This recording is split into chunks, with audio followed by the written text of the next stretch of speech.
غارق في تفاصيله. هذا المساء محمل بمطر الروح وعبق القهوة ورائحة الشغف، مليء بالأحاديث، بالصفحات وبالغياب. وفي غيابك أنا الغياب.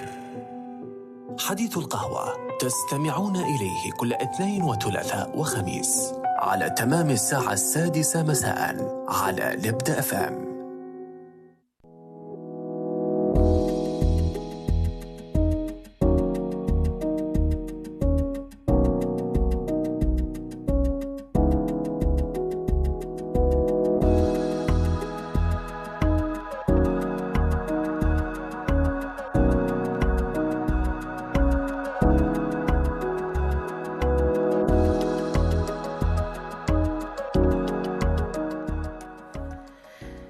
مشيت اليوم مع عيوش بتشري تليك فضة مطرز ومنقوش، بالدهب الحقاني ومش مغشوش، دبة لسوق نساه، قاسة الأول ما جاه والتاني قالوا لها بالهنا، وجوز زوار وزغرت الحطار، ولبسوها الصوار وضوت الدار والعرس السنة.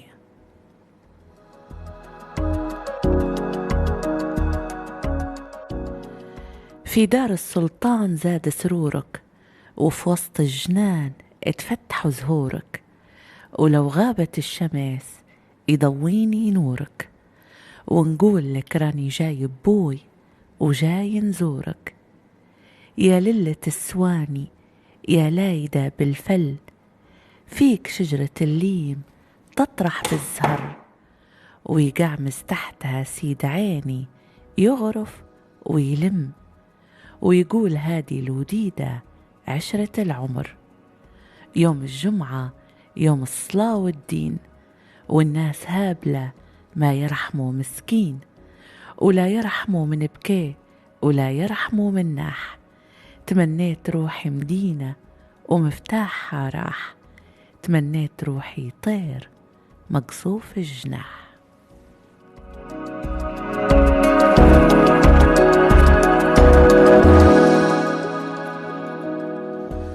مستمعينا السلام عليكم ورحمة الله وبركاته، مرحبتين بيكم في حلقة جديدة من برنامج حديث القهوة. زي كل خميس وزي كل حلقة خميس ديما حلقتنا نحاول انه هي تكون ليبية بامتياز. مرحبتين بكل من اختار انه هو يكون معانا في حلقة اليوم من حديث القهوة، كل من هو مصر انه هو في الجانب هيوتا يشرب معانا. مرحبتين بكم، تحياتنا لكل مماتنا وخياتنا وخيينا، وكل اليوم من طالع هو والعويلة متسجدين المكان ولا طالعين يفرهدوا على روحهم، نقولوا لهم ان شاء الله نهاركم مبروك ونهاركم زين وخميسيتكم مباركة، وان شاء الله جمعتكم مباركة يا رب العالمين.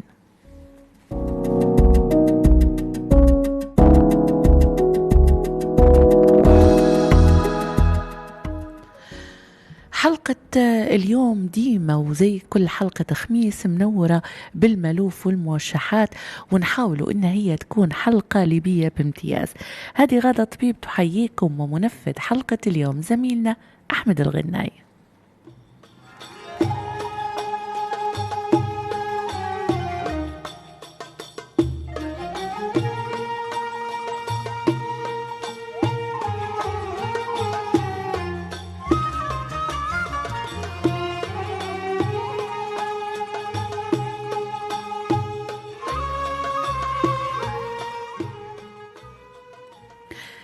زي ما قلنا في حلقة اليوم حنحاولوا إن هي تكون حلقة ليبية بامتياز، وما دام حديث القهوة فلازم نقوله أفضل وقت لشرب القهوة زي ما قالوا الأطباء هو بعد الاستيقاظ ببضع ساعات.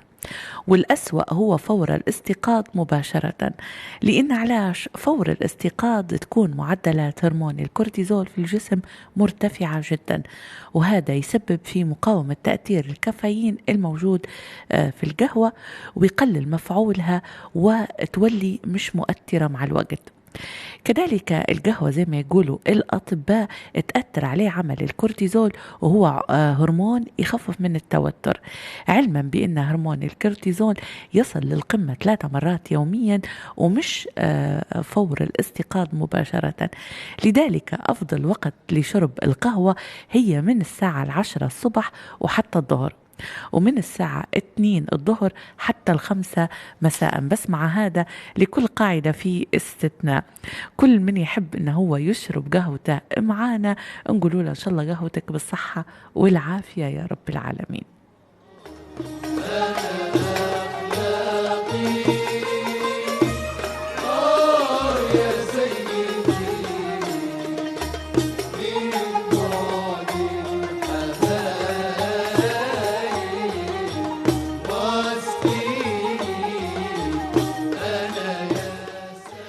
طارق لطفي يقول تحياتي لكم من مكان عملي بحي الأندلس. مرحبتين سيد طارق، أنستنا ونورتنا وربي عاونك. كوكا الحداد مساء الورد والنور عليك. ميعاد الغالية تقول السعادة شعور وفي بعض الأحيان قهوة. مساء الورد والياسمين، تحياتي ليك يا ميعاد. سومة تقول مساء الورد والياسمين عليك غادة وأحلى أبلة زينب، تحياتي ليك وحنحاول نقرأ تعليقك بعدين أكيد يا ميعاد. أحمد حسين تقول منورين، القهوة تدير الأعصاب والأعصاب مش باهي الإنسان، الواحد مش ناقص أعصاب، لذلك ابعد عن القهوة وخليك مع الشاهي. ربي يحفظك سيد أحمد حسين، حتى القهوة مرة ما عندك ما تقول فيها. وليد كعبوش يسعد لي مساك أستاذ وليد وربي يحفظك إن شاء الله.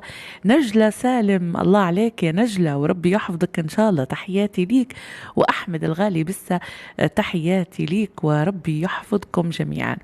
في حلقة اليوم زي العادة عندنا أخبار في فقرة هذا المساء من كل مكان، عندنا كذلك فقرة هواجس عابرة اليوم، عندنا كلمات ليست كالكلمات، وسؤال الحلقة موجه ليكم. اليوم يحتفلوا باليوم العالمي للمعلم على مستوى العالم في مجموعة من الدول العربية والأوروبية، فتحية اليوم لكل معلماتنا ومعلمينا اللي لولاهم ما كناش وصلنا للي احنا فيه اليوم.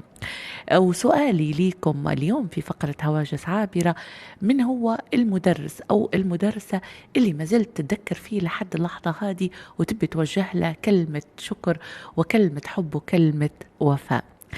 فقرة خلدته الذاكرة، عندنا خرافة من خرافات النانا الليبية اللي نوجهوا لها تحية وأحلى تحية لصفحتها، صفحة النانا الليبية، وحتى مقدمة حلقة اليوم كانت بقالة منها. كذلك فقرة ملح وسكر اليوم حنتعرفوا عليه 5 خرافات على زيت الزيتون، حنصححوها ونحاولوا ان احنا نتكلموا عليه فوائد شوية، بالإضافة إلى أجمل الملوف والمرشحات من يدين صديقنا وزميلنا أحمد الغناي، وآخر الإصدارات. وبالتأكيد الحلقة ما تكونش حلوة وممتعة إلا بتعليقاتكم اللي تزيد الحلقة جمال على جمال. على طول نمشوا لأولى فقراتنا، وهذا المساء وشم في جديد في العالم. هذا المساء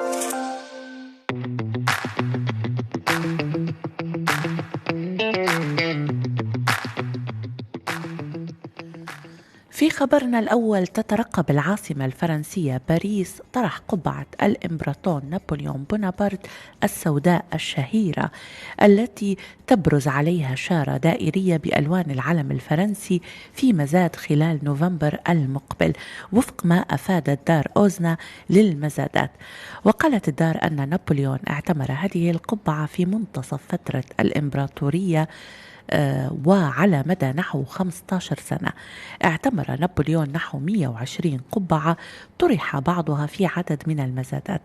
ويعود الرقم القياسي لعملية بيع قبعة نابليون إلى العام 2014، حيث بيعت إحداها بمبلغ 1,884 يورو.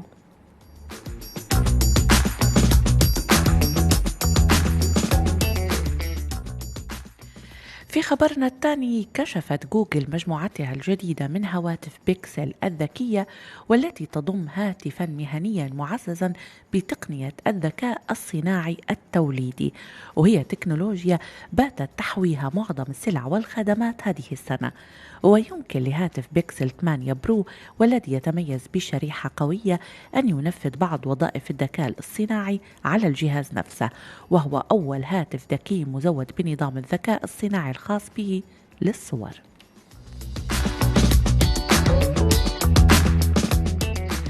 وأخبارنا السريعة اليوم، الخبر الأول، تركيب شبكة كهربائية مجدولة بمنطقة الوردية في البيضة. ودعم الخدمات العلاجية يتكفل بعلاج 134 مصابا جراء إعصار دانيال.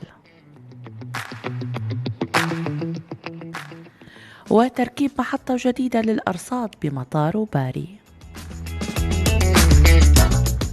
وهبوط الدولار وارتفاع اليورو والاسترليني في السوق الرسمية. وآخر أخبارنا السريعة، جون فوس الكاتب النرويجي الروائي والقاص والمسرحي والشاعر وكاتب المقال يفوز بجائزة نوبل للأداب 2023.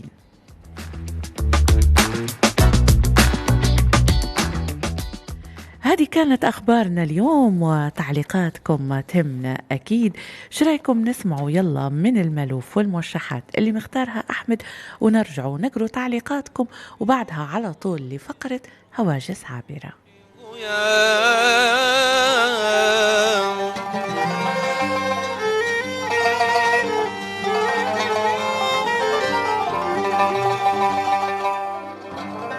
نحن في حضرة الرسول غيام،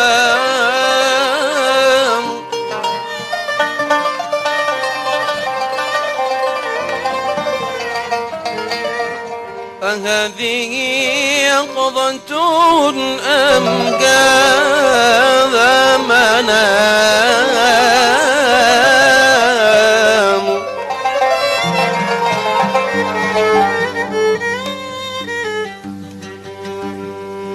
حضرة حلها نبي كريم قمر،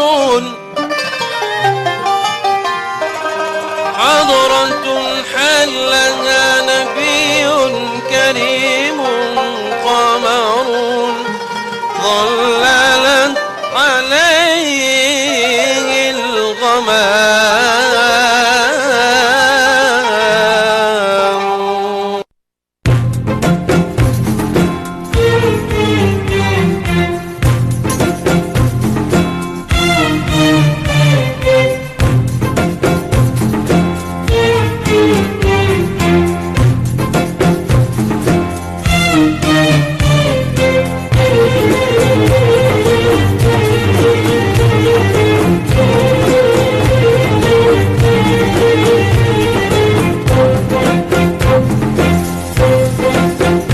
النبي ومشاله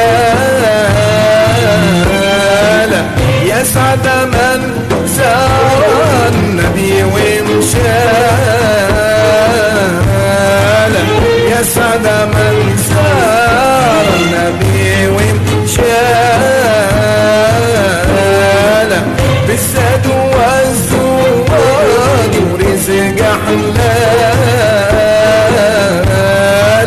يسعد من سار. ميعاد عليه أفضل الصلاة والسلام يا حبيبي يا رسول الله. وديما سبحان الله الملوف والموشحات عندنا مرتبطة بالمناسبات الدينية، مرتبطة بيوم الجمعة، بحيث أنك يوم الجمعة لو طلعت الصبحية أو الظهرية أو حتى العشية لازم تسمع الملوف والموشحات في أغلب الإذاعات الليبية وفي أغلب سيارات الليبيين. إن شاء الله ربي يدوم علينا إزهاء، ورغم أن فرحتنا ناقصة بسبب اللي صار في درنا والمناطق المنكوبة، لكن نأمل من الله عز وجل يا رب العالمين إن ترجع زاهرة وترجع مزدهرة، وإن كل من فقدناه نحتسبوه من الشهداء، وإن الله سبحانه وتعالى اختارهم إلى جانبه في الرفيق الأعلى يا رب العالمين. ميعاد تقول جيت ومعاي وردة حلوة لعيونك، تسلمي يا ميعاد وربي يحفظك إن شاء الله. محمود عمر شقلوف يقول الله يسعد مساكم بكل خير وصحة وعافية على قهوتكم الطيبة. مرحبتين أستاذ محمود وربي يحفظك إن شاء الله. نبي وشال يا سعد أحمد عواج يقول مساء الورد من الإسكندرية، عودة بعد غياب. سحلوبة فليشة أختي غادة من الخمس، تحياتي ليك أستاذ أحمد وأنستنا ونورتنا، وأكيد أنت من المستمعين القدم والأوفياء لحديث القهوة. نجلة إن شاء الله حاضر بإذن الله. ميعاد تقول أحلى المساءات للحلا كلها غاليتنا الأستاذة غادة، تسلم يا ميعاد والله كلامك حلو ويهبل، تحياتي ليك. هب بتقول تحية ليك حبيبتي ربي يحفظك يا راقية، تسلمي يا هب وربي يحفظك إن شاء الله. وتعليقها تقول نحب نشكر أي معلم أو معلمة كان السبب في نجاحي وتفوقي وتعب علينا عشان يوصل المعلومة لينا. أكيد تحياتنا لكل معلمينا ومعلماتنا. وتقول اللي ما نسيتهاش قبل زمان سنة ثالثة ابتدائي ضربتني كيف ظلم، والله كيف هيرن في ودني لتوا، قاعد وانا مصدومة منها ومش عارفة سبب الكيف لتوا. شوفي هب، هي لما حد يظلمك يعني، وبالذات لما وحنا صغار تحصلي كيف ولا تحصلي مثلا طريحة، خلينا نتكلموا بالعامية، ديما راهي تقعد مأثرة في نفسيتك. فشوفي أنا بنقولك حاجة تمام، يعني هذا مجرد رأي وانت حرة. لو انت قاعدة تتذكري في الأبلة وهي قاعدة إن شاء الله ربي يعطيها الصحة وطولة العمر، حاولي انك انت تديري زيارة للمدرسة وتدردشي معاها، وفي خلال الدردشة هيك تسأليها لو هي قاعدة متذكرة. مرات انت كنت درتي لقطة دوشتي مثلا كذا ما تندريش يعني. بس عموما أبلاتنا كل التحايا ليهم وربي يحفظك يا هب. نجلة تقول أستاذة إيمان خرشوف في الكلية كمعلمة وكإنسانة بصراحة، تسلم يا نجلة وربي يحفظك إن شاء الله يا رب العالمين.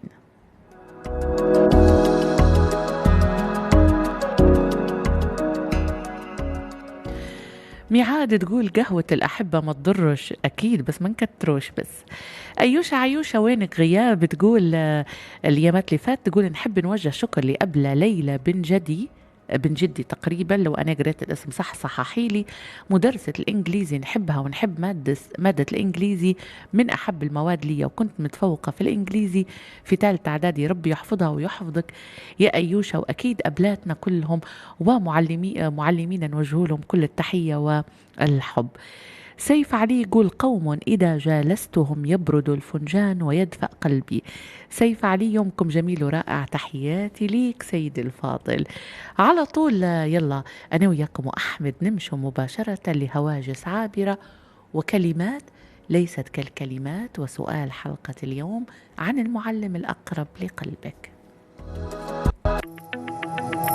هواجيس عابرة.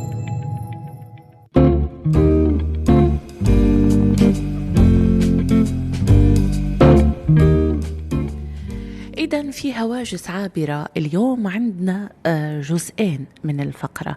الجزء الأول حيكون كلمات ليست كالكلمات.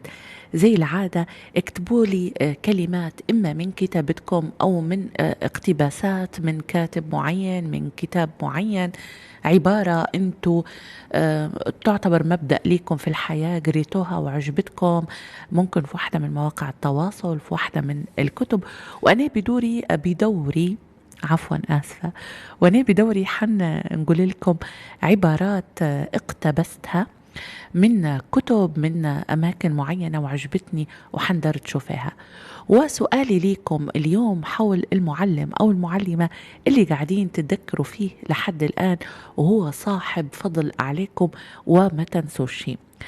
طبعا موضوع التعليم والمعلمات والمدارس هذا لو بنفتحه وبنتكلموا فيه بشكل جدي يحتاج إلى حلقات وحلقات، لكن اليوم بما أن اليوم العالمي للمعلم فحنحاولوا أن احنا نكرموا أبلاتنا ومعلمينا اللي فعلا ليهم الفضل، بالذات مستمعينا ومستمعاتنا الأستاذ أو الأبلة اللي درسوك في سنة أولى ابتدائي. يعني ولكم أن تتخيلوا اليوم وأنتم كبار لو ترجعوا بالعمر وتتذكروا أول يوم ليكم في المدرسة طلبة سنة أولى ابتدائي، كلنا الصخب والدموع والدوشة وعدم الاعتياد على المدرسة والخوف وفقدان الأهل. يعني أنت 6 سنوات مع والدك مع والدتك ما فارقتيهمش، فجأة يجوا يحطوك قدام باب المدرسة وتخشي. فكل الفضل والتقدير والثناء والاحترام وترفع لهم القبعة معلمات ومعلمين سنة أولى ابتدائي، لأنك أنت تعلم الطفل وفعلا يكون صفحة بيضاء، وتعلم مسكة القلم، وتعلم الألف والباء، وتعلم يحفظ أولى آيات القرآن الكريم سورة الفاتحة اللي حيقعد يصلي بها عمره كله. ولكم أن تتخيلوا قداش أبلاتنا اللي قرونا سنة أولى ابتدائي سبحان الله أنعم الله عليهم وأنزلهم إن شاء الله بإذن الله منزلة الصالحين. تخيلوا إنهم علمونا سورة الفاتحة وأوائل سور القرآن الكريم اللي احنا قاعدين نصلوا بها لحد اللحظة هذه. كلنا نتذكروا إن في الصف الأول كانوا معلماتنا معلمة واحدة فقط تدرسنا اللغة العربية وتدرسنا مبادئ الرياضيات وتدرسنا مبادئ القرآن الكريم وقصار السور والآيات والأحاديث النبوية الشريفة. وزيدك يا زايد تعلمنا كيف نشدوا القلم. هذه بروحها انتوا تخيلوا لو كل فصل فيه 20 أو 25 أو 30 طالب، تلف على كل واحد بروحها، تصحح له، تمسح له، تعلمه كيف يشد القلم، بحيث انه هو يعني في خلال شهر يكون واصلين على الأقل إلى حرف الباء بالنسبة للغة العربية، وإلى رقم 2 أو 3 في الرياضيات، ويبدأ يعني حافظ سورة الفاتحة وبعض الأحاديث النبوية الشريفة، أو على الأقل أركان الإسلام. شوفوا سبحان الله، هل المعلمات الفضليات اللي هم درسونا في سنة أولى ابتدائي قداش جميلهم في رقبتنا لحد اليوم. لما تجي أنت ممكن تقرأ أمام شخص ويقول لك ما شاء الله على لغتك العربية قداش سليمة، لازم في بالك تتذكر أستاذك أو أستاذتك للغة العربية في الصف الأول ابتدائي، مدرسة سنة أولى ابتدائي يعني بالعامية. لولاها ولو كانت مهملة أو كانت غير جيدة، أساساتك حتبنى يعني على الخطأ، وبالتالي مستحيل أي معلم أو معلمة بعدين يقدر يصحح لك هالأساسات هذه. فتخيل أنك اليوم لو أنت تقرأ لغة عربية سليمة وصحيحة، فالفضل تدين به لمعلمة اللغة العربية بالصف الأول ابتدائي. ولو كنت اليوم تجمع وتطرح وتجري العمليات الحسابية، فالفضل تدين به لمعلمة الصف الأول الابتدائي. طبعا ما نبوش ننكروا ونهملوا فضل بقية المعلمات. أكيد أول معلمة علماتك القسمة المطولة والجمع، ومعلمة اللغة الإنجليزية. زمان ما كناش نقرأ في الإنجليزي في الابتدائي، قريناه في الإعدادي سنة أولى إعدادي، وبعدين في الثانوي مدرساتنا سواء في القسم العلمي الفيزياء والكيمياء والأحياء. طبعا أنا نتكلم على ذكريات زمان تو اختلفت. كذلك معلماتنا في القسم الأدبي أستاذة علم الاجتماع وأستاذة علم النفس وأستاذة الفلسفة. يعني أنا أتذكر جيدا في المرحلة الثانوية أستاذتي لعلم الاجتماع، ولحد الآن كل ما نتلاقى أنا وياها هي تبدأ خاطمة وأنا خاطمة لازم نوقف ونسلم عليها. وأستاذتي في علم النفس أستاذة نعيمة أبو شاقور، لعل وعسى حد يعني يعرفها أو يسمعها، هي حاليا أستاذة في الجامعة، بس لما أنا قريت في أم المؤمنين كانت تدرس فينا في علم النفس. فقداش خلت هالمادة بسيطة. والأستاذة زهرة أستاذتنا في الفلسفة سبحان الله، يعني قداش خلت هالمادة محببة بقدر ثقلها وبقدر صعوبتها. لكن وكل الفضل والتقدير لأستاذتي في سنة أولى ابتدائي أستاذة رقية الماوي رحمة الله عليها، يعني لولاها لما كنت أنا اليوم. أكيد كلكم عندكم ذكريات مع معلميكم ومعلماتكم، سامحوني أنا أخذت من وقتكم، فأنا في انتظار ذكرياتكم وفي انتظار تكريمكم لمعلمينكم ومعلماتكم. بس عندنا فاصل قصير، خليكم على 93.8 وحديث القهوة. غارق في تفاصيله، هذا المساء محمل بمطر الروح وعبق القهوة ورائحة الشغف، مليء بالأحاديث، بالصفحات وبالغياب، وفي غيابك أنا الغياب. حديث القهوة تستمعون إليه كل اثنين وثلاثاء وخميس على تمام الساعة 6 مساء على لبدا FM. لإعلاناتكم على راديو لبدا FM الوكيل الحصري شركة الدنيا للدعاية والإعلام. لأي استفسار اتصلوا بنا على 021 713 004 091 845 020 أو على إيميل to@libda.fm أو تفضلوا بزيارتنا في بوابة الأندلس الدور الثالث مكتب رقم 17.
لما تصنع اللحظة الحلوة صورها وشاركها. وتوا مع عرض المدار الجديد ولأول مرة في ليبيا، اللحظة لحظتين والحصة حصتين، حصة أساسية وحصة سوشيال ميديا إضافية مجانية. اشترك بعرض الصيف من خلال الرمز نجمة 39 مربع أو من تطبيق المدار الجديد. مع عرض الصيف هتعدي للكيف. ما شاء الله، الله يبارك على السيارة. ما تقوليش ترتيها بمشروعك اللي من غير دوام. ايه، مع فارماسي ضمن فرصة العمر. كل ما نطور فريقي كل ما ربحي تزيد تكبر. احكي لي كيف ندير باش نبدأ زيك. كل اللي عليك تستغلي فرصة كتالوج صيف 2023 الجديد وربح فوري على جميع المنتجات 25%. ولو بديتي في إنشاء فريقك ربحك بيوصل 47%. ومش هيك بس، هم معاك يعلموك الشغل وخطوة بخطوة سهلوها علينا بطرق الدفع المتنوعة والتوصيل لفم باب الحوش. وهادو كيف نقدر نوصل فيهم؟ فارماسي ليبيا هي طريقك للنجاح، ولمزيد من المعلومات يمكنكم التواصل على الأرقام التالية 091 413 7070 091 113 7070 أو زيارتنا في مقر الشركة حي الأندلس طرابلس بالقرب من مستشفى الرازي، أو زيارة موقعنا الإلكتروني www.pharmacy.ly. فارماسي ليبيا.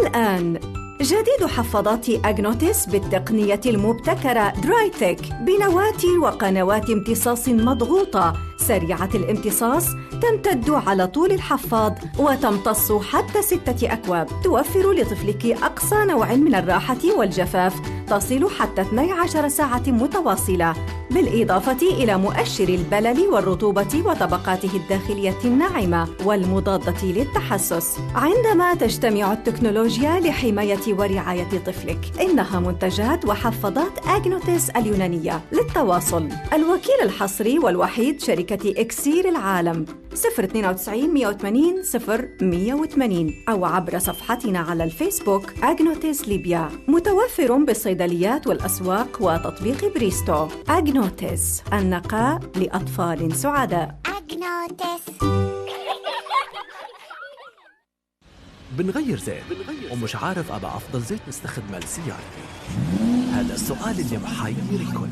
شركة مقاتل انترناشونال تنتقي لكم زيوت نوردسي الهولندية. زيوت نوردسي صناعة هولندية وماركة تجارية رائدة في عالم زيوت المحركات، من المواصفات لتعمل بالأجواء الحارة. زيوت نوردسي حاصلة على شهادة الآيزو العالمية، كما تم اعتماده بعد تحليله في معهد النفط بطرابلس. شركة مقاتل انترناشونال هي الوكيل الحصري والوحيد لزيوت نوردسي الهولندية في ليبيا، بالإضافة إلى زيت خاص بجميع أنواع المولدات بضمان من الوكيل المعتمد. للطلب والاستفسار ليبيا طرابلس محمد مقاتل 0218 91 210 0944. هولندا أمستردام عبد السلام مقاتل 0316 20 20 20 86. ويمكنكم زيارة المقر الرئيسي الكائن بجنزور الغيران أو زوروا صفحتنا على الفيسبوك مقاتل انترناشونال. زيت نوردسي، اختيار مش تكرار. اختيار مش تكرار.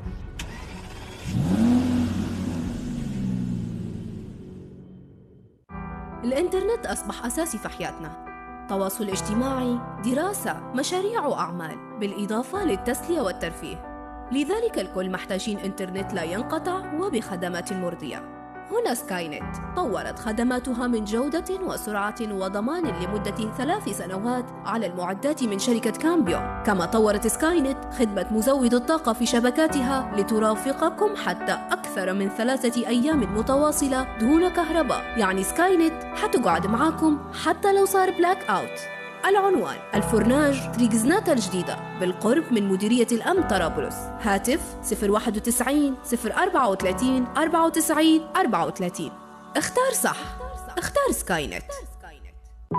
غارق في تفاصيله، هذا المساء محمل بمطر الروح وعبق القهوة ورائحة الشغف، مليء بالأحاديث، بالصفحات وبالغياب.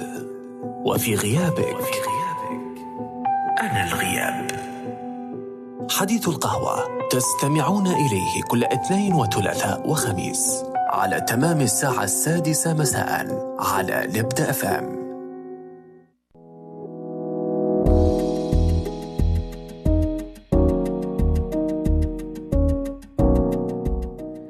رجعنا لكم مستمعينا وحلقة جديدة من حديث القهوة. نرحبوا بكل من انضم لينا الآن. أنتم تستمعون لبرنامج حديث القهوة مع غادة طبيب على 93.8 راديو لبدأ FM. إذن اليوم فقرة هواجس عابرة مقسومة لنصفين.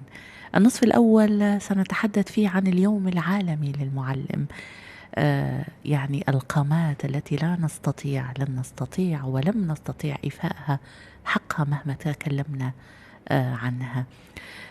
المعلم اللي فعلا لازال إلى اليوم يعاني في ليبيا للأسف الشديد، مهما كانت الرواتب اللي تظن الدولة مع كامل احترامنا وتقديرنا لولاة أمورنا إن هم يعطوا فيها للمعلمين، لكن هذا جزء يعني قليل جدا جدا من حقوقهم فعلا.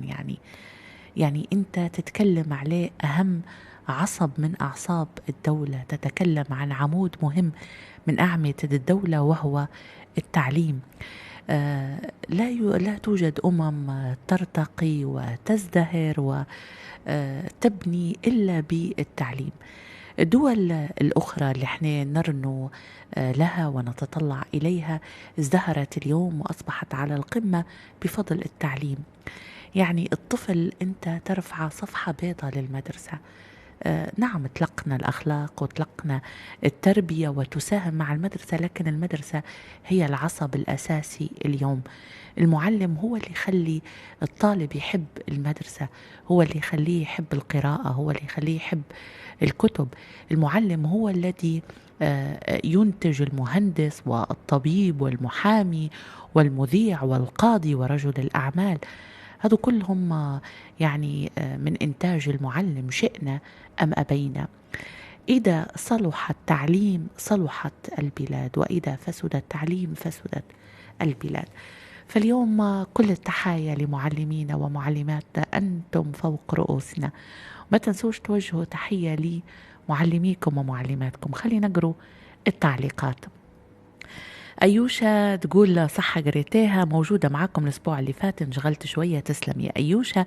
ميعاد تقول نشكرهم كلهم إلا 2، ربي سامحهم كانوا وحوش مش معلمين، ولا أبالغ في كلامي. في القسوة موجودة في بعض المعلمين يا ميعاد. تحياتي ليك، وأذكري لنا اسم، لابد في اسم أكيد. نجلة تقول أبلاتي كلهم رائعات، يكفي إنهم تحملوني وعاملوني على إني بنتهم بس. تسلمي، ربي يحفظك يا نجلة وتكوني أحسن إن شاء الله. شكرا لك على كلماتك الطيبة.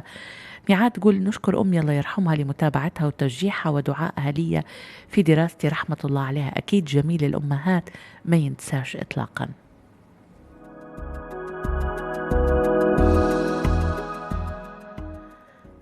توتو تقول اليوم قرأت اقتباس واقعي يقول إن المرء يساوي القيمة التي يضعها لنفسه. كلام واقعي جدا، ومعناه إذا لم تقدر نفسك وتحترمها فلا تنتظر من الناس التقدير، وإذا لم تمنح ذاتك القدر الكافي من الحب فلا تستغرب إذا تم تهميشك، ولا تستغرب إذا اعتبروك أنت والحائط سواء. مرحبتين بيك يا توتو، أنستينا وشرفتينا، وأجمل اقتباس قرأت اليوم. طيب احنا مازال متواصلين معاكم وفي انتظار تعليقاتكم. أبو بكر الشافعي يقول أسعد الله مساءكم بكل خير، تحية مسائية طيبة لكل المستمعين ونهاية أسبوع موفقة على الجميع. تحياتي ليك أستاذ أبو بكر، ربي يحفظك. ميعاد تقول اللطف في الكلمات يمنحك الثقة، واللطف في التفكير يمنحك العمق، واللطف في العطاء يمنحك محبة الآخرين. أصبتي يا ميعاد. يلا نبدو في كلمات ليست كالكلمات، وفي انتظار تحاياكم وتعليقاتكم لتكريم معلميكم.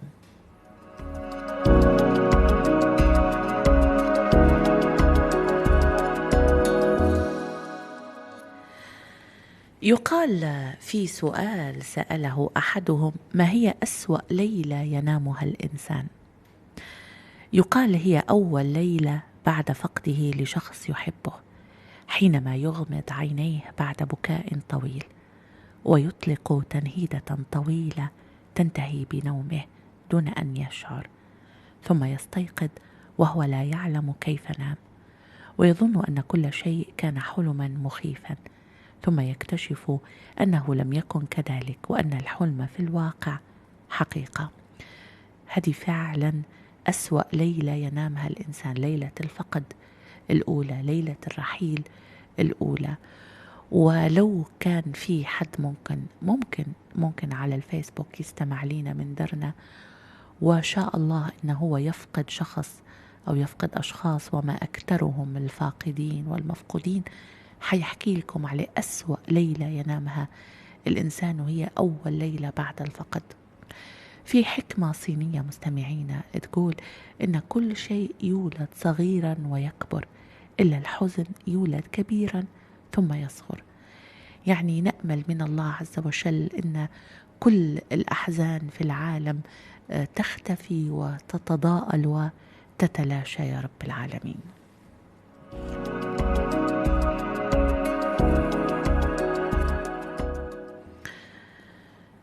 الاقتباس الثاني يقول عندما لا يبكي الإنسان من شدة الحزن، بل يبكي من عدم قدرته على الانهيار، يبكي من قسوة ثباته.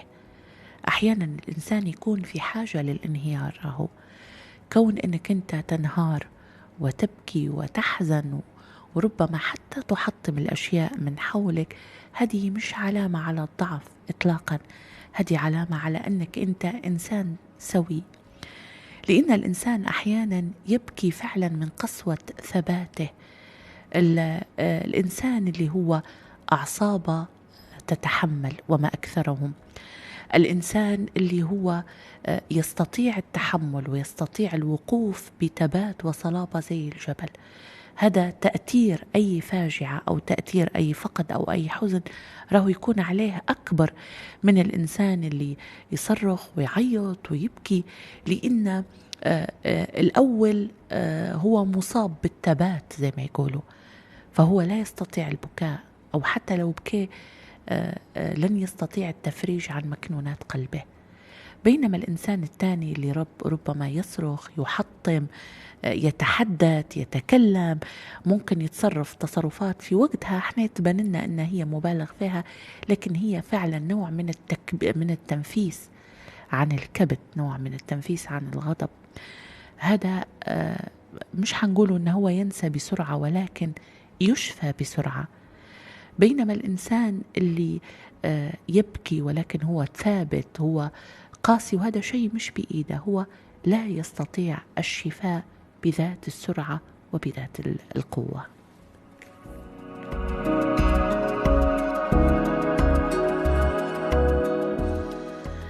أيوشا تقول ربي يرحم كل فقيد في درنا يا رب العالمين. أم عزام النجار، مرحبتين بيك أم عزام، وربي يحفظك أنستينا ونورتينا. تحياتي ليك وليك وحشة يا أم عزام. نجلة تقول كان عندي أبلة في الثانوي كانت احتياطي، عاقبتني لأن الفصل كله كان داير دوشة إلا أنا كنت هادية فعاقبتني، ولما بكيت قالت لي بالك عندك اعتراض علي درته، وفي الأخير اكتشفت أن اسمها زي اسمي. تحياتي ليك يا نجلة. يعني أنت شوفي، لا دوشتي وفرجتي على خاطرك ولا تجنبتي العقاب. فلو أنت كنتي من ضمن المدوشات والمدوشين إن صح التعبير، طبعا خطأ لا يقال هيك، ولكن عموما يعني جت بوقتها يعني، فكنتي ممكن جنبتي العقاب زي بقية الفصل. أحمد قديش مازال على الفاصل اللي هو متاع الأذان؟ دقيقتين تمام، يلا. يقال كذلك أن يخسر الإنسان مرة ويبقى خائفا للأبد. فعلا راهو الإنسان لما يذوق طعم الخسارة، مهما كانت خسارة أرواح في المقام الأول، وبعدين خسارة أموال وممتلكات، أو حتى خسارة شيء ممكن لا يعني الشيء الكثير بالنسبة لبقية الناس، حتى ولو كان حيوان أليف مثلا هو مربيه أو مثلا كان موجود معاه من فترة، راهو الإنسان لما يذوق طعم الخسارة وطعم الفقدان هو فعلا يبقى خائف للأبد.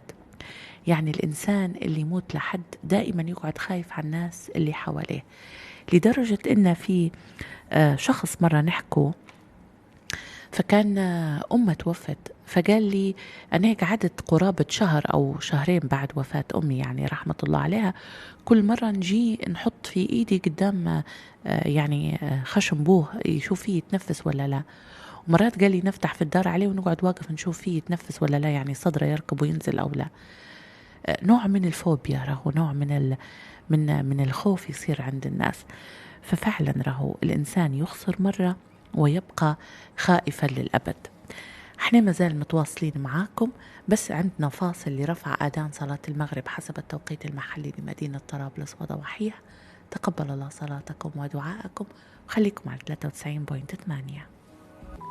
غارق في تفاصيله، هذا المساء محمل بمطر الروح وعبق القهوة ورائحة الشغف، مليء بالأحاديث، بالصفحات وبالغياب، وفي غيابك أنا الغياب.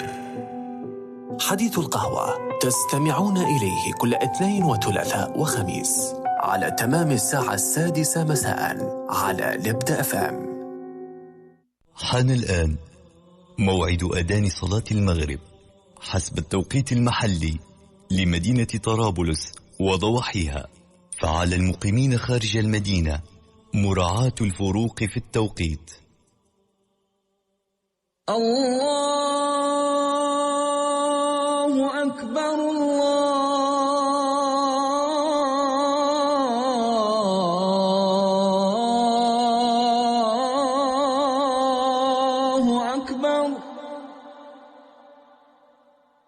الله أكبر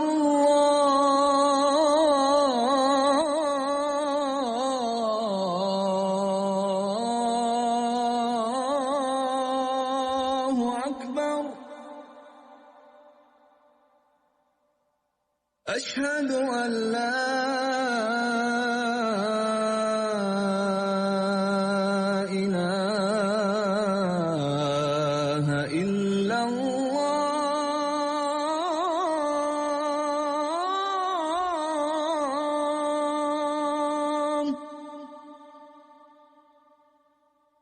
أشهد أن لا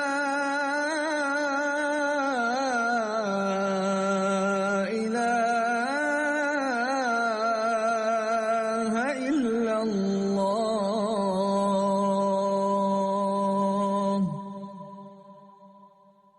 أشهد أن محمدًا رسول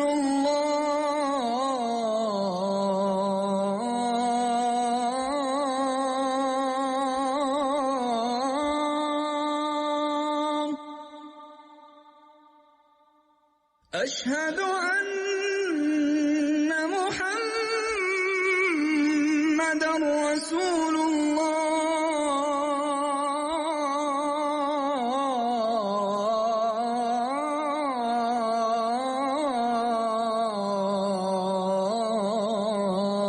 الله حي على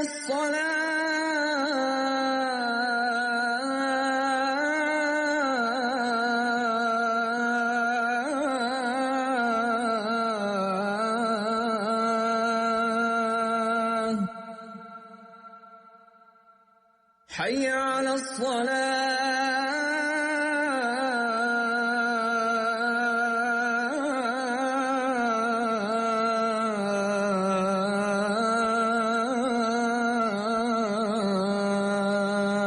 الصلاة حي على الفلاح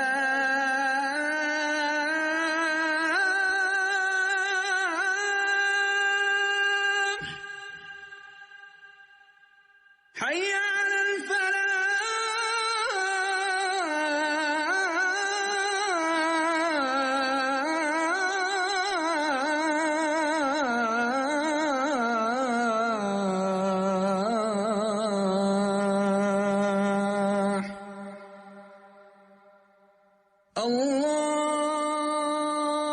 الله أكبر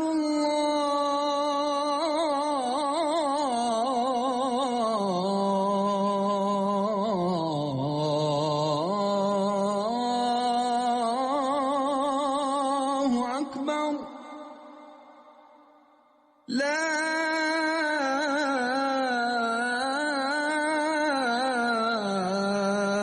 إله إلا الله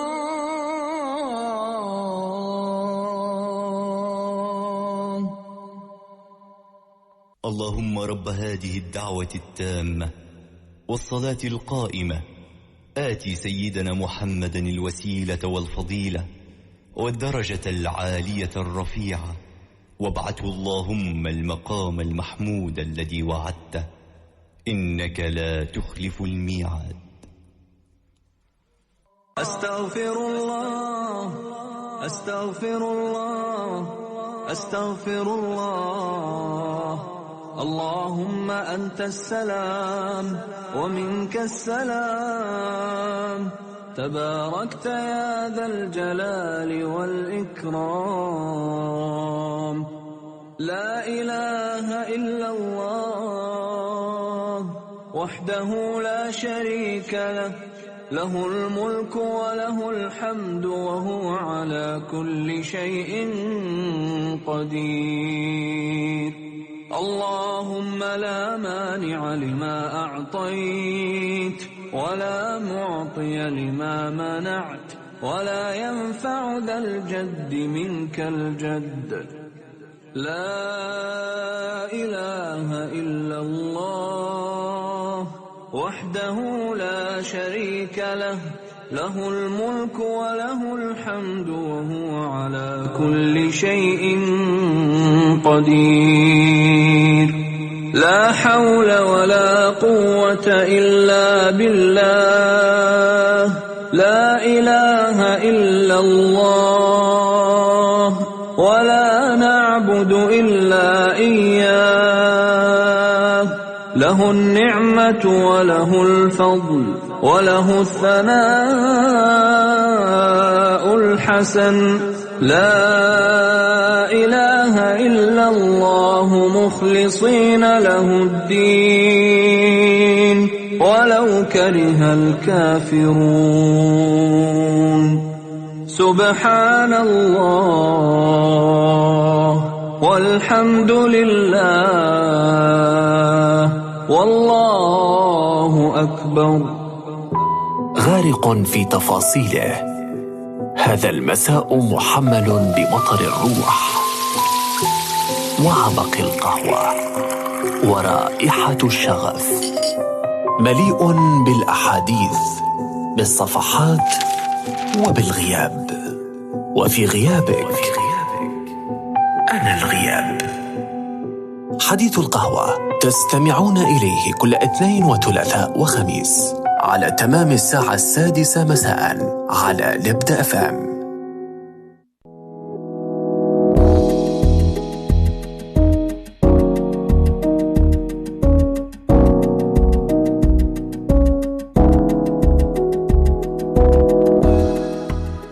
رجعنا لكم مستمعين، تقبل الله صلاتكم ودعاءكم يا رب العالمين، وجعلكم دائما من أهل الخير ومن أهل الصلوات يا رب العالمين وإياكم. أم محمد، مساء الخير عليك، وربي يحفظك، ربي يحفظكم يا صبايا، وربي يحفظ كل من مصر إنه هو يتابع معنا. إذن في فقرة هواجس عابرة اليوم كلمات ليست كالكلمات، وأدعوكم لمشاركة اقتباسات أحببتموها أو لربما من كتاباتكم. أما كذلك في فقرة هواجس عابرة فسنتحدث عن اليوم العالمي للمعلمين. لو تحبوا توجهوا تحية لمعلم أو معلمة أثروا فيكم، وأكيد الإنسان يعني مرحلة تعليم طويلة من الصف الأول ابتدائي وأحيانا حتى من الروضة إلى الصف الثالث ثانوي وحتى في الجامعة.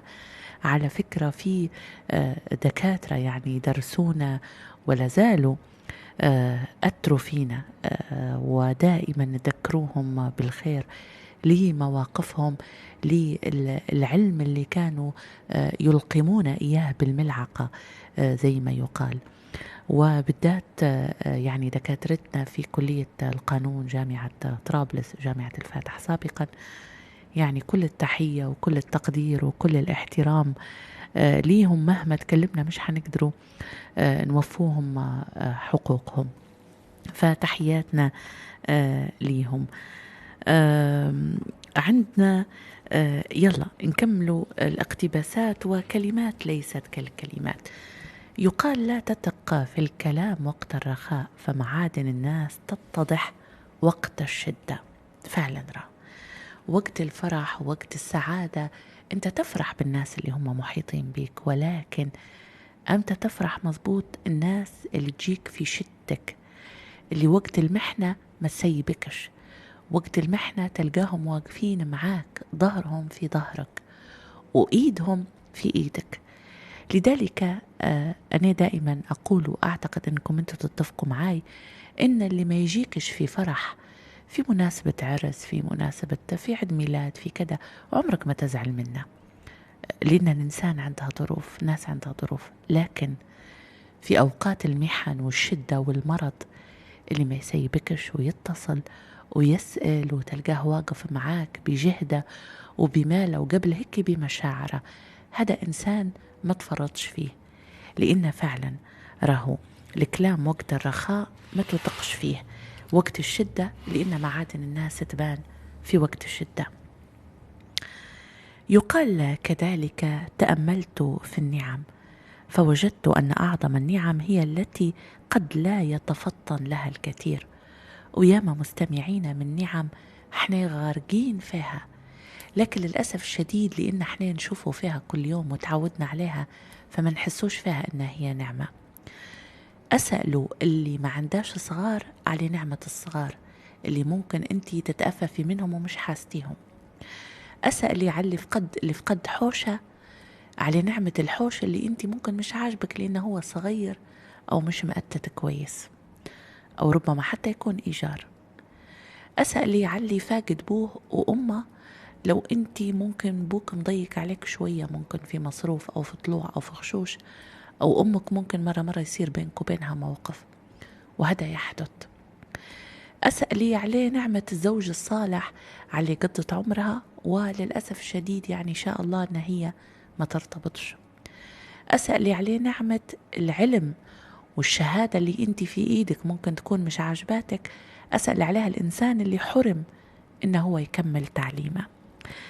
نعمة الانشغال بالنفس وعدم الانشغال بما عند الناس، هذه واحدة من أكبر النعم اللي مفروض احنا نحمد الله سبحانه وتعالى عليها. إنك أنت تكون بين قوسين، وأعتذر على الكلمة لأن ما لهاش تعبير تاني، قصقاص، أنفك تحشر فيه في أمور الناس، تتدخل في أمورهم، تفرض عليهم في رأيك، هذه إشكالية كبيرة. نعمة عدم الانشغال بأمور الناس هذه نعمة مفروض تحمد عليها الله سبحانه وتعالى. انشغالك بنفسك. نعمة تمني الخير للناس وكف الأذى عليهم. ومن أكبر الدلائل مستمعين على صحة إيمان المرء إنه هو يحب لأخيه ما يحب لنفسه. هذه من أكبر النعم اللي ممكن احنا ممكن منشغلين عليها. أستاذنا أبو إبراهيم العزابي، تحياتي ليك سيد الفاضل، نورتنا. يقول مساء الخير أستاذة غادة، بعض المدرسين استثنائيو المكانة داخلنا، وهنا أجدني أقف معترفا بالفضل لأستاذي الفاضل. للأسف باقي العبارة مبتورة. تمام. أستاذي الفاضل أستاذ اللغة العربية في الصف السادس ابتدائي الأستاذ محمد أبو قصيعة، أسعده الله إن كان حيا ورحمه وغفر له وأسكنه فسيح جناته إن اختاره إلى جواره الكريم، اللهم أمين. وتحياتي ليك أستاذ أبو إبراهيم، هذا الراجل وهذا الرجل الاستثنائي، تحياتي ليك، نورتنا. ويقول كذلك قد نفقد أنفسنا عندما نعيش في الآخرين لا معهم، تحياتي ليك أستاذ أبو إبراهيم. ميعاد تقول الحياة كالوردة، كل ورقة خيال وكل شوكة حقيقة، وإن لولا عون الله لخابت مساعينا، تحياتي ليك يا ميعاد الرائعة. نجلة تقول أستاذة غادة، مريت بوعكات صحية عديدة وأيضا حالات وفاة عديدة، وفي ناس غالية علي لم تهتم للأمر، وأنا تواصلت معاهم وبلغتهم لأن قلت ربما يكون ما عندهمش علم، بس في النهاية بعد ما تواصلت معاهم لم يتواصلوا معي. نفكر نطلعهم من حياتي. مش تفكري، طلعيهم من حياتك على طول، رغم أني عارفة أني مش هنقدر. هل المفروض نطلعهم من حياتي أو نعطيهم فرصة ونصين العشرة؟ شوفي، لو هم ذوي قربة فالله سبحانه وتعالى ورسوله عليه أفضل الصلاة والسلام أمرنا بصلة الرحم. معناها لو مرضوا تزوريهم، لو عندهم حالة وفاة تمشي تعزيهم وفقط، وتكفي لسانك وإيدك عليهم بس. أما لو كانوا يعني مش أنت تسببي لهم في الأذى، نحكي لك يعني في المجمل أنا نتكلم. أما لو كانوا من غير ذوي القربى يعني مجرد أصدقاء، وهنا يحطها بين قوسين، فاعتزالهم أفضل. شوفي، اللي ما يشوفلكش بعين ما تشوفيش ب10 عيون، واللي ما يكونش معاك وقت أزماتك ما يلزمكش، واللي حسسك إنك أنت أقل منه ما يلزمكش، واللي حسسك إنه هو متفضل عليك بعلاقتك بيه ما يلزمكش، واللي حسسك إنه هو أفضل منك في كل شيء برضو ما يلزمكش. هذه نصيحتي ليك يا نجلة، وربي طيحك إن شاء الله في الناس اللي تخاف ربي. يقال كذلك مستمعينا لا تتعلق بشخص لا يكتب لك. شوفي سبحان الله كيف جدت بعد استشارتك أنت، لا يزاحم يومك، لا يقرأ أمامك، لا يقرأ ما بك، لا يحفظ أهم تواريخك، ولا يملأ حياتك بالمفاجآت. الناس هادم موجودين راهو في حياتنا، مرات يكونوا في صورة شخص أنت تحسبيه صديق، مرات يكونوا في صورة حتى زوج راهو، مرات يكونوا حتى في صورة إخوة وأخوات موجودين. فحياتك تكون زحمة ومليانة بيهم، لكن وقت الشدة ووقت الجديات مش حتلقاهم قدامك. الشخص اللي ما يدورش فيك، ما يهتمش بيك، ما يكتب لكش، ما يقراكش انت، ما يقراش عيونك، ما يشوفش فيك انت من حزن من ألم، راهو ما يستاهلش انك انت تكون موجودة معاه. أي نعم، الاهتمام أنواع والحب أنواع. في اللي ما يعرفش يعبر على حبه واهتمامه بالكلام، وأغلب الرجال اللي بيين هيك، باش نكونوا واضحين. هذه مشكلتنا احنا الليبيين، احنا شعوب نعم عاطفية ولكن لا تستطيع التعبير عن عاطفتها. ما تتوقعيش، والكلام يعني لجميع البنات اللي مقبلين عليه ومقبلات على الزواج، ما تتوقعيش انك انت حتشاركي حياتك مع شخص يصبح ويمسى نحبك نحبك نحبك نحبك، ويبعت في رسائل ويجيب لك في ورد. الأشخاص هذو مش موجودين في مجتمعنا الليبي. الرجل الليبي يحبك لما يشري لك القفطان اللي انت خاطرك فيه، لما يرفعك يعينك في عيادة خاصة، لما صغارك يكونوا لابسين أحسن لبس وانت واكلة أحسن ماكلة ومرتاحة، هيك يعبر على حب الرجل الليبي. لكن اللي قاعدين تشوفوا فيه في الأفلام وفي المسلسلات أو تقروا فيه، مش في الروايات، في الهراء اللي تكتب فيه بعض البنات، ما بيش نذكر أسماء يعني حفاظا، يعني ما هوش يعني أنا تؤلمني كلمة روايات، وأنا تكلمت عن الموضوع. ما هيش روايات، هو سيناريو مسلسل تركي ركيك، ما هيش روائية هي ولا تمتلك مقومات الروائيات، بس عموما هذا راهو من وحي الخيال. لا يوجد رجل يعني يوقظك الصبح بوردة ويبعث لك في وردة، وفي عز الخدمة يبعث لك أن نحبك. هذا وإن وجدوا فهم قلال، وربي هنيهم وحافظوا عليهم اللي مرتبطين بهم. لكن الرجل الليبي اللي هو والدك وخوك وزوجك وخطيبك وابنك، حب تعبيره عن حب تعبيره أفعال وليس أقوال. كذلك يقال مستمعين، حين تفقد الرغبة لن تغريك الفرص مهما كانت، وإن جاءت على مقاس أمنياتك راكعة. لما شغف الإنسان يموت فعلا، راهو ما فيش حاجة ممكن إن هي ترجعه زي ما كانت. خلونا نطلع فاصل مع المالوف والموشحات، وبعدها نمشوا لفقرتنا الثانية وهي فقرة ملح وسكر. يلا.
فقرتنا الجاية وهي فقرة ملح وسكر، واليوم نتكلم 5 خرافات حول زيت الزيتون. ملح وسكر.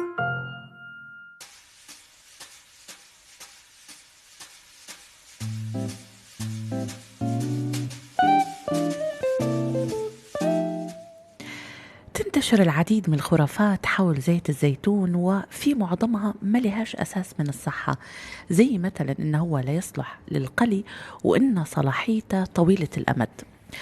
أول حاجة مستمعينا، ينتشر اعتقاد بأن زيت الزيتون ما يصلحش إن احنا نقلو بيه، وهذا خلى هالبناس يستخدموه في تتبيل السلطات ما عدا الطهي.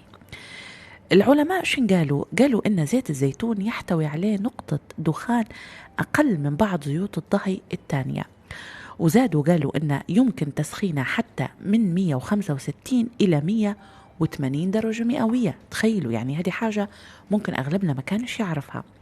وقالوا انك انت تقدر تسخن زيت الزيتون المكرر، في نوعية من زيت الزيتون تلقوه مكتوب عليه زيت الزيتون المكرر، تمام، هذا يتسخن حتى درجة 220 درجة، ولذلك هو الأفضل للطهي.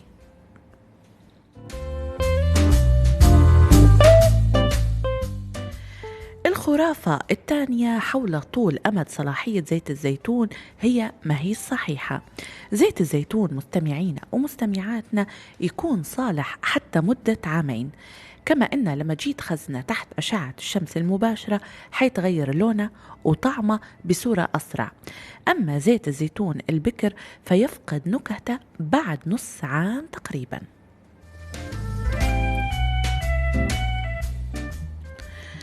أما الخرافة الثالثة مستمعينا، فقالوا إن زيت الزيتون يجب أن يكون طعمه زي الزيتون، لكن هذه الخرافة ما هيش صحيحة، لأن زيت الزيتون عنده نكهات مختلفة وعلى الإنسان اختيار النكهة اللي تعجبه. أما الخرافة الرابعة فقالوا إن زيت الزيتون يجب أنه هو ما يكونش مر، لكن بالعكس زيت الزيتون خاصة زيت الزيتون البكر يحتوي عليه مواد مرة تمنح الطعام نكهات مميزة، وهي مواد جيدة لصحة الإنسان في المجمل.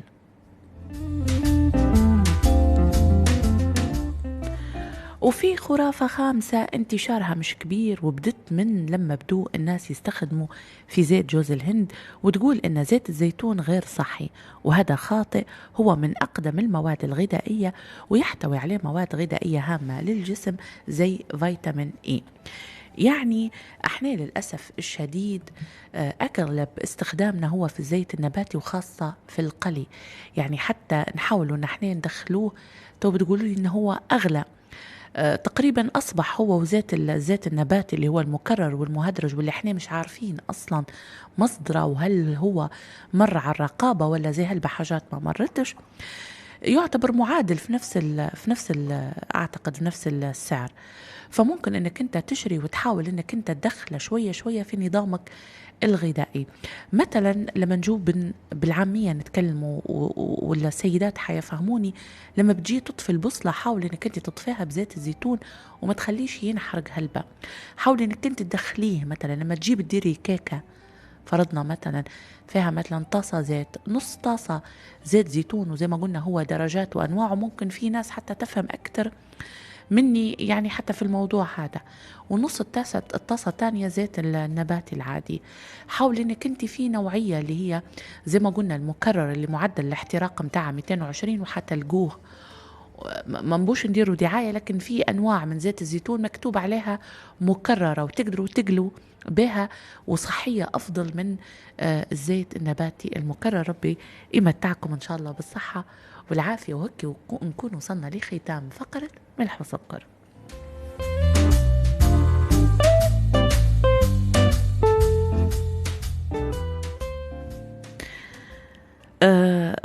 طيب، ميعاد تحياتي ليك وتكليب الصحة والعافية إن شاء الله. أيوشة تقول يسلم لسانك أستاذة غادة، أنا معاك في الرأي ووافقك على طول في الناس اللي وقت الحاجة ما تلقيهم نفس رأي، وعجبني كلامك، تسلم يا أيوشة وربي يحفظك. ميعاد تقول بعضنا كالحبر وبعضنا كالورق، فلولا سواد بعضنا لكان البياض أصم، ولولا بياض بعضنا لكان السواد أعمى. تحياتي ليكم وربي يحفظكم إن شاء الله يا صبايا، ديما منورين.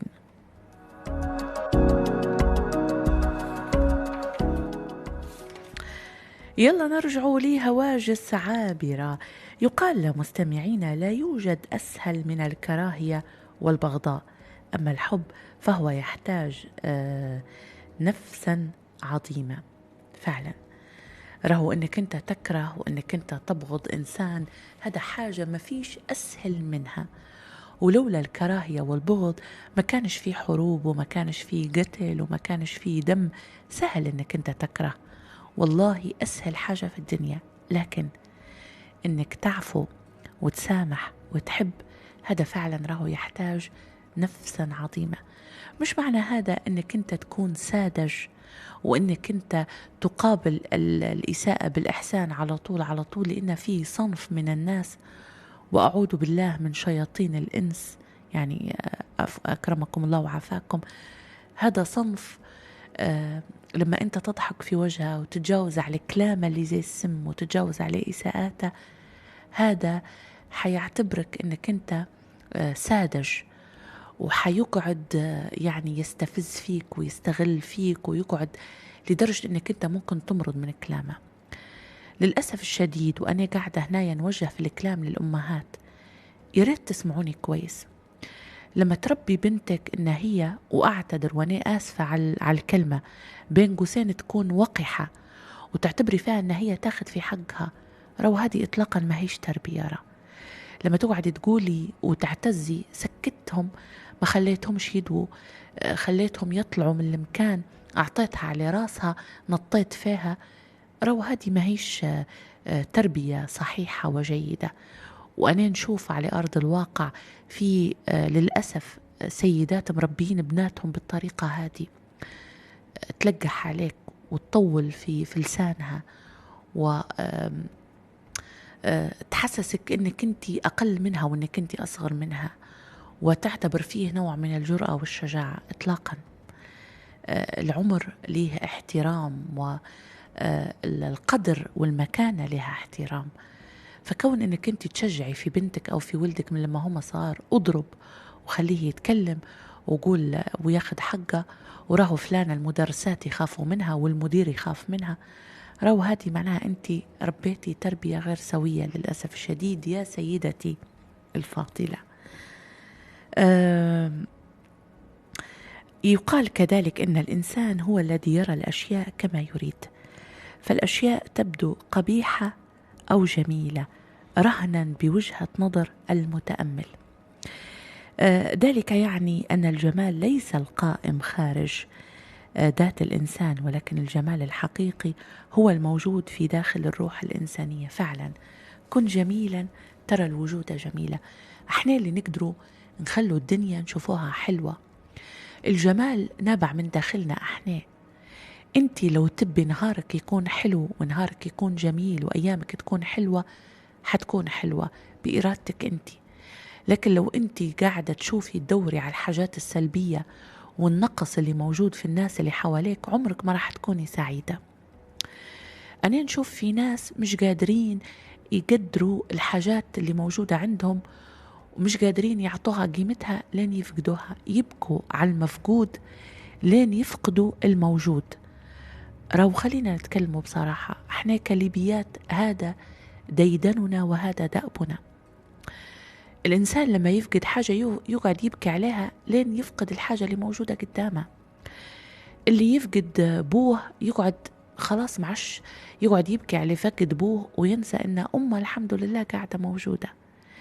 اللي يفقد أمه يقعد يبكي على أمه وينسى أن أبوه موجود. اللي فقد بوه وأمه ينسى أن ربي أعطاه زوج وأعطاه صغار. اللي يربي حرمة من الصغار ممكن أعطاه حاجة تانية. مستحيل ربي يمنع عليك حاجة إلا ما يعطيك في مقابلها 1000 حاجة. ما فيش إنسان مثالي، ولا في إنسان كامل مستمعين ومستمعات نرى، ولا في إنسان عنده كل حاجة. حتى الناس اللي تتبعوا فيهم على صفحات التواصل، الانفلونسر والبلوجر، واللي تحسوا إن هم ما ناقصهم شيء، هم ناقصينهم حاجات. في حاجات فاقدينها. ممكن الحاجة هذه اللي موجودة البسيطة عندك هي ما عندهاش. فلما تفقدي شخص، لو تتلفتي حتلقي ربك مسخلك 100,000 شخص في جنبك. اللي يفقد الأب والأم حيلقى الصغار ويلقى الزوج ويلقى الأخ ويلقى الأخت. واللي يفقد هاضم يعني حيلقى أكثر من حاجة موجودة. ومن كان الله معه فمن عليه. احنا هيك نكون وصلنا لختام هواجس عابرة. فاصل ونرجعوا لآخر فقراتنا وهي فقرة خلدته الذاكرة. نطلعوا فاصل وفي الفاصل حنقروا آخر إصدارات الكتب لهذا الأسبوع. يلا نسمعوا أنا وياكم وأحمد.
سيد محمد الواعر يقول فقرات البرنامج اليوم جميلة ومميزة ومبدعة. تسلم، الله يبارك فيك أستاذ محمد، وهذا من ذوقك. تسلم، ربي يحفظك ويشرفني إنك دائما في المتابعة. تسلم. ميعاد تقول صدقتي أستاذة غادة، ربي يصلح حالنا، عيب تربيتهم لأولادهم بالشكل هذا، والأمية اللي تربي في صغارها هيك طيحت ساعدهم وبختهم وخلتهم منبودين ومكروهين وغير محترمين من أي حد. فعلا يعني هي تعتقد أن الناس تحبهم، لكن الناس تتجنب فيهم من سلاطة لسانهم، وياما شفنا وقاعدين نشوفه. ونجلة حتقدري تديري هيك وتقدري تغيري وتقدري، ما فيش حد يتحكم أو يسيطر فيك، بس أنتي قرري وخودي القرار هذا. أما بالنسبة للإصدارات قبل ما نمشوا لخلدته الذاكرة، يلا أول إصدار اليوم 14 وجها حزينا لبراءة طرن من منشورات المتوسط. تقول لا يمكن استخدام صيغة أموت لا قياسا ولا إجازة، اتفق النحاة على ذلك، فالموت ثبات يتساوى فيه كل البشر أيا كانت الطريقة التي كتبت فيها أرواحهم. كتاب مميز جدا اسمه 14 وجها حزينا لبراءة طرن من منشورات المتوسط.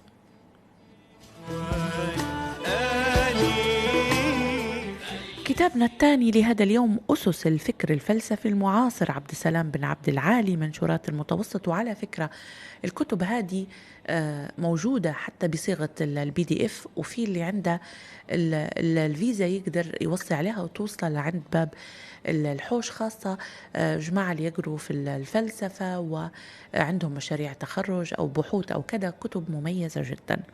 كتابنا الثالث حفرة الأعمى لخليل صويلح، برضو من منشورات المتوسط.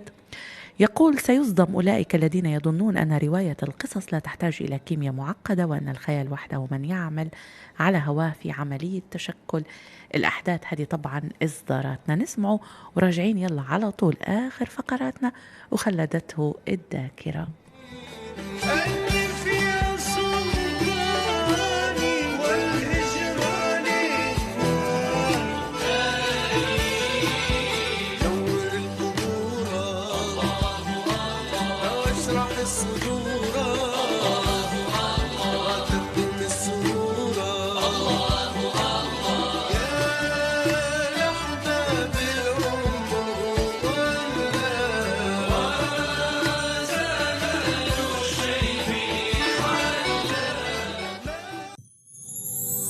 خلدته الذاكرة.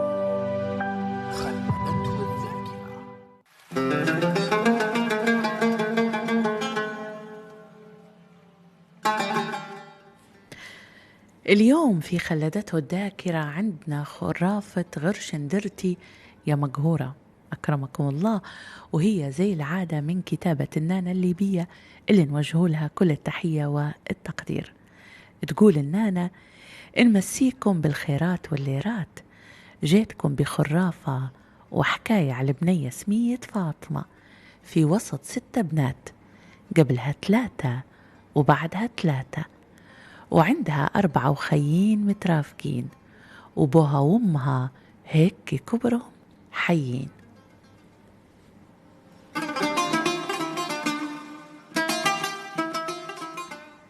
لنقولوا عنادهم ولنقولوا محتاجين، حالهم وسط ناس عاديين، يحبوا يكرموا الضيف ولو كان بالدين.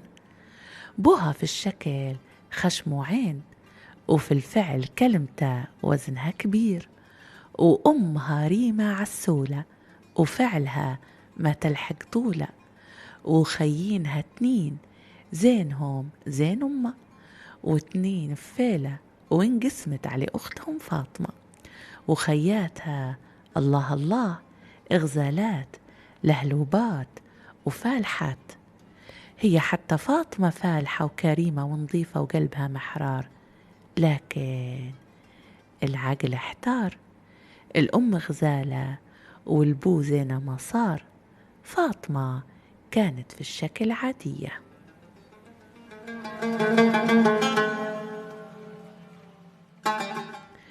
توعدوا خياتها من زينهم وفلاحتهم، جاهم البخت فيصع فيصع، وكل واحدة مشت على حالها وتهنت، وقعدت فاطمة تستنى وتتمنى.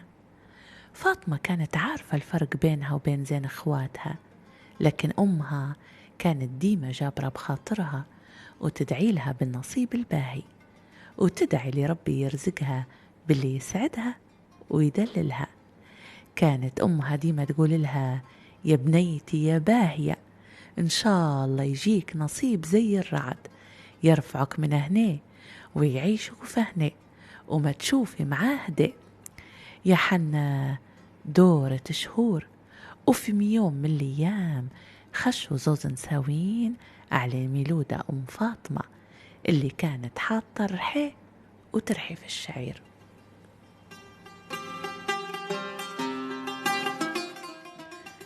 السلام عليكم يا حاجة ميلودة، شن حالك وشن حال الحاج والولاد؟ مرحبتين بيكم، على سلامتكم، تفضلوا. وبعد نجدة وترحاب قعمزوا نساوين، وبدت واحدة منهم تدوي وتقول احنا يا حاجة ميلودة جايينك منعوتين من متاعينكم اللي شاكرينكم، وقالوا عندكم بنية فالحة ومرضية.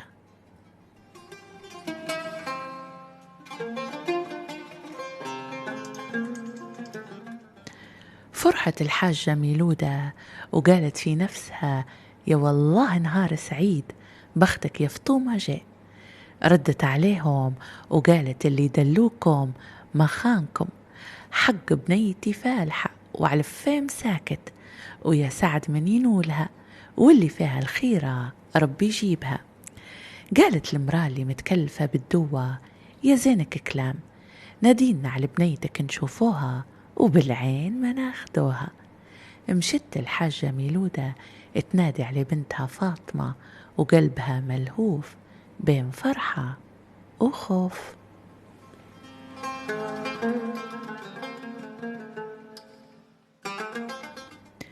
يا حنا خشت عليهم فاطمة وسلمت، وما هناك ما قعمزت وناضت تجري. ناضوا نساوين في جرتها استادنوا وروحوا، وفي الليل روح الحاج رجب هالك من الشغل وتعبان. ومن لما قالت له الحاجة ميلودة على دوة الخطبة وعيلة شكون، قلبه فرح وحتى التعب نفضة، وقال يصير خير إن شاء الله. وهم يومين بس ورجعوا نساوين ومعاهم الرجالة وعالطلب مصممين. وفرحة الحاجة ميلودة وفرحة فاطمة، وأخيرا نزل البخت والحال بيكون زين.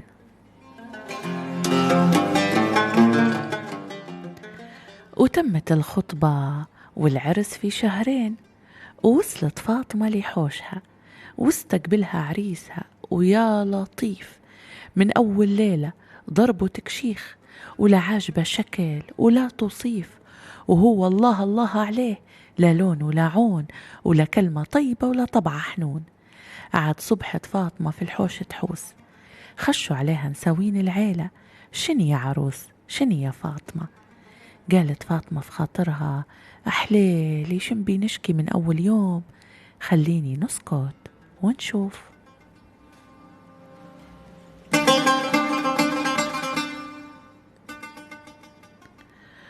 ومع كل يوم كانت عيشة فاطمة كانت مرميد، راجل أحرف أصفر أغبر، ناقصة عقل وما عندها خير ولا فلوس. صبرت فاطمة يجي 6 شهور ولا شافت فيهم حوش بوها ولا شمت حتى البخور. وفي الشهر السابع قالت لي عمتها: يا عمتي أنا خلاص راني ولدكم ملقيت خلاص، أعطيني الدبارة يا عمتي. كانت عمتها عارفة حرافة ولدها وسخفة لفاطمة منه. قالت لها: يا بنيتي ما عندي ما ندير لك، اللي انت تعاني فيه من ولدي عانيت أنا من بوه، وصبرت وقعدت وتحملت. قالت لها فاطمة: لا يا عمتي والله ما نقدر، راهو صبري فاض. في هذاك الوقت كانت العروسة تزور حوش بوها في كمالة العام، وتم العام ومشت فاطمة زايرة الحوش بوها. ومن لما خشت وهي تشكي لأمها وخالتها، وأمها تبكي وخالتها تقول في خاطرها: والله يا فطومة يا قلة بختك وخلاص.